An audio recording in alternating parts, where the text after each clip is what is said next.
Bert slapped the reins. "Giddy up," he shouted. "How do I know? He should have been safe enough, provided he stayed where we left him.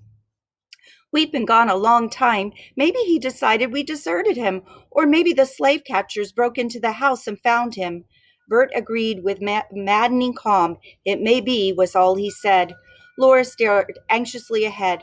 Perhaps at this very moment Walt was taking Martin back to the master who had beaten him. "Can't that horse go any faster?" "Of course she can. She's the fastest horse for miles around. But if we go racing down the road, someone's going to wonder why we're in such a hurry and maybe follow us home." "Oh, all right." Laura sat back on the seat and yanked her bonnet into place on her head. "Are you going to try to set the runaway free, whoever he is?" She was so sure Bert would say yes, she wondered why she even asked, but to her amazement, he shook his head. "Pa says we shouldn't draw notice to ourselves. We can do more good working in secret." On Center Street, the press of people became thick in spite of the wideness of the road.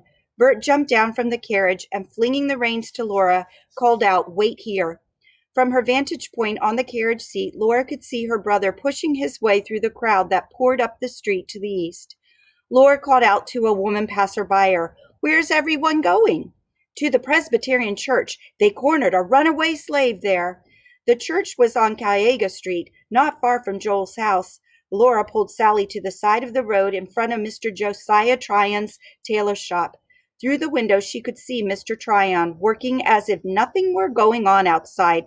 The dark-bearded man who had been with him before was still there, standing near the window. If Mr. Tryon was a leader of the Underground Railroad, would he sit inside there with his back to the window? Yes, maybe he would. Just as Bert said, he wouldn't want to be noticed as a sympathizer. Near the tailor shop, a narrow road called Niagara Street led south toward Cayuga.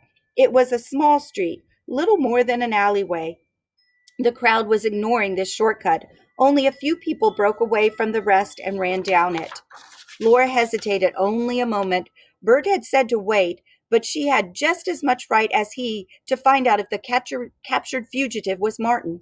She stepped down from the carriage and tied Sally to the hitching post.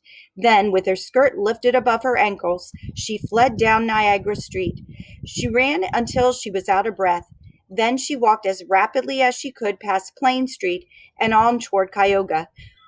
When she slowed down to catch her breath, she caught snatches of conversation from others who hurried toward the church. "We ought to lynch them. Show those Southerners we know how to do it, too."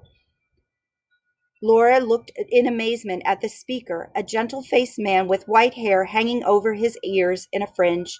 "Those slave catchers have no business coming up north," the white-haired man declared. "Ought to give them a taste of their own medicine."